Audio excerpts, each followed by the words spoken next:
केरल भारत के सबसे दक्षिणी भाग में मालाबार तट पर स्थित है, जिसे भगवान के अपने देश के रूप में जाना जाता है।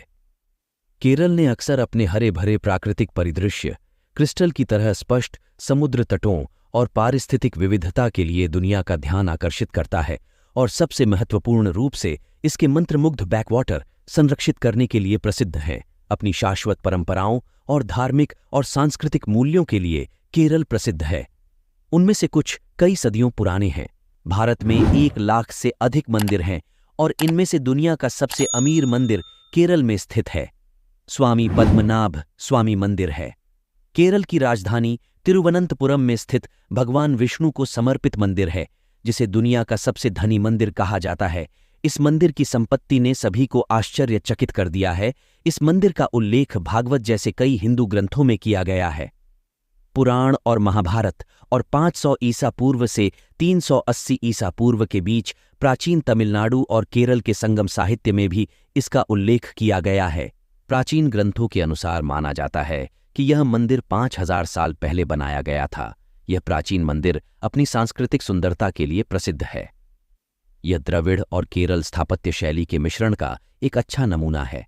पहली चीज जो किसी का ध्यान खींचती है वह है मंदिर के पूर्व की ओर के प्रवेश द्वार पर राजसी सुनहरा 7 स्तरीय ऊंचा गोपुरम। इसको इस तरह से डिजाइन किया गया है कि गर्मियों के विषुव के दौरान सूर्य गोपुरम के ठीक मध्य से होकर अस्त होता है और सुनहरी किरणें मध्य के दरवाजों से होकर निकलती हैं, जो संरचना के केंद्र से होकर गुजरती हैं। मुख्य गर्भगृह एक विशाल आयताकार गलियारे से घिरा होता है, जिसमें अखंड स्तंभ सुशोभित होते हैं, जिसके 3 किनारे और दरवाजे हैं, जिसके पीछे एक विशाल द्वार है। नाग के ऊपर निद्रालीन मुद्रा में भगवान विष्णु की मूर्ति है। लेकिन मंदिर का सबसे दिलचस्प पहलू इसकी भूमिगत दीवारों की श्रृंखला है, जो भारी मात्रा में धन से भरी हुई है, जिसने पूरी दुनिया में सुर्खियां बटोरी हैं। वर्ष 2009 में एक प्रसिद्ध भारतीय वकील टीपी सुंदरराजन ने भारत के सर्वोच्च न्यायालय में एक याचिका लिखी। उन्होंने मंदिर की संपत्ति के कुप्रबंधन और दुरुपयोग का दावा करते हुए श्री पद्मनाभ स्वामी मंदिर के भंडार कक्ष खोलने की मांग की। यह उनकी मुकदमेबाजी के माध्यम से था, जिसने दुनिया को देखने का तरीका बदल दिया। वर्ष 2011 में मंदिर में सर्वोच्च न्यायालय ने उनकी अपील को मान्यता दी और पुरातत्व विभाग और अग्निशमन सेवाओं के अधिकारियों को मंदिर के अंदर रखी वस्तुओं के निरीक्षण के लिए मंदिर के गुप्त कक्षों को खोलने का निर्देश दिया। कहा जाता है कि मंदिर के नीचे 6 भूमिगत तहखाने हैं। मंदिर की प्रत्येक दीवार को ABCDE और F दीवारों के रूप में नामित किया गया है। बाद में 2 और भूमिगत दीवारों की खोज की गई और उन्हें दीवार G और दीवार H के रूप में नामित किया गया। दीवार A को संभवतः 1930 के दशक में खोला गया था और C से F तक की दीवारें समय समय पर खुलती रही हैं। उनमें संग्रहीत कुछ सामग्री को नियमित रूप से मंदिर के त्योहारों जैसे विशेष समारोह स्थानों पर उपयोग के लिए निकाल लिया जाता है और उपयोग के बाद एक जमा बैग रखा जाता है। लेकिन तिजोरी B को सदियों से कभी नहीं खोला गया है और कोई नहीं जानता कि वास्तव में क्या है इस तिजोरी के अंदर। सर्वोच्च न्यायालय ने निर्देश दिया था कि दीवारें C से F खोलते समय मंदिर की मौजूदा प्रथाओं, प्रक्रियाओं और अनुष्ठानों का पालन किया जाएगा, जबकि दीवारें A और B केवल लेखों की एक सूची बनाने के उद्देश्य से खोली जाएंगी और फिर बंद कर दी जाएंगी। दीवार B की दीवारें अभी भी खुली हुई हैं, जिन्हें एक एक करके खोला गया और रिपोर्ट में महाविष्णु की 3.5 फीट ऊंची ठोस शुद्ध सोने की मूर्ति मिली, जिसमें सैकड़ों हीरे, माणिक और अन्य कीमती पत्थरों के साथ साथ कीमती धातुओं से बने कई अन्य आभूषण जड़े हुए थे। पत्थर भी मिले।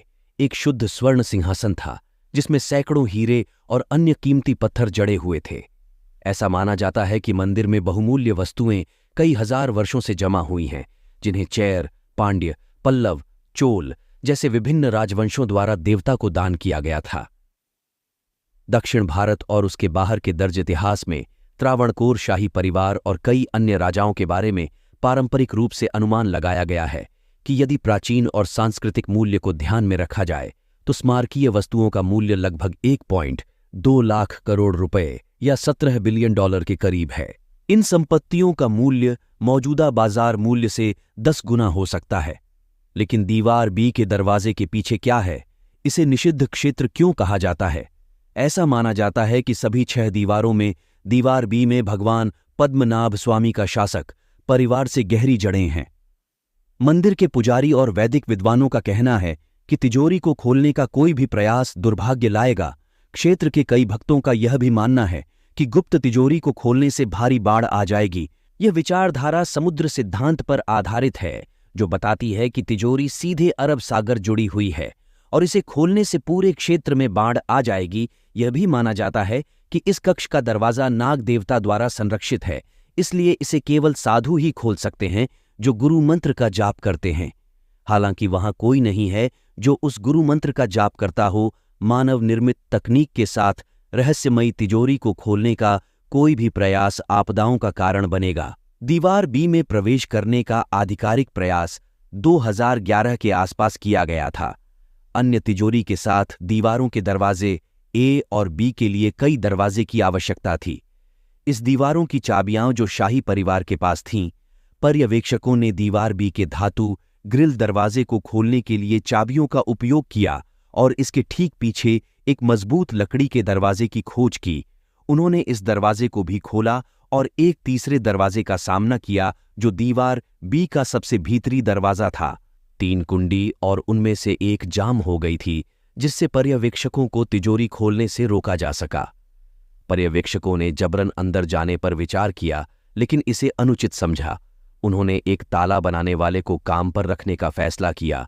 फिर जुलाई के मध्य में ताला बनाने वाले के आने से पहले शाही परिवार ने एक हलफनामा भेजा। सर्वोच्च न्यायालय ने उसे कम से कम कुछ समय के लिए दीवार बी को न खोलने के लिए कहा, क्योंकि ऐसा करने से मंदिर की आध्यात्मिक अखंडता से समझौता हो सकता है।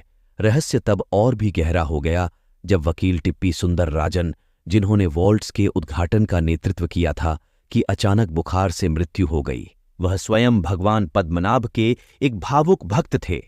बाद में परमात्मा को प्रसन्न करने के लिए तिजोरी के आसपास विभिन्न अनुष्ठान किए गए और पुजारियों ने चेतावनी दी कि दीवार बी के दरवाजे खोलना लोगों के लिए बुरा होगा।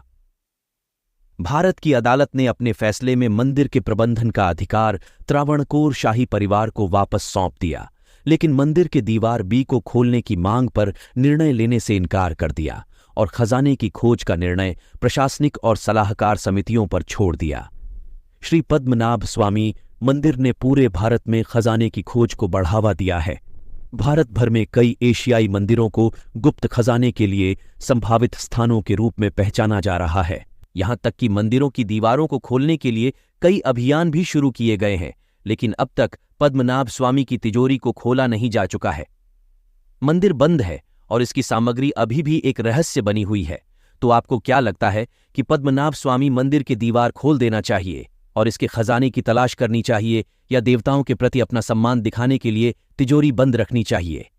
वीडियो देखने के लिए आप सभी का बहुत बहुत धन्यवाद। अगर आपको ये वीडियो पसंद आया तो लाइक करें, कमेंट करें और अगर आपने चैनल को सब्सक्राइब नहीं किया है तो सब्सक्राइब कर लें।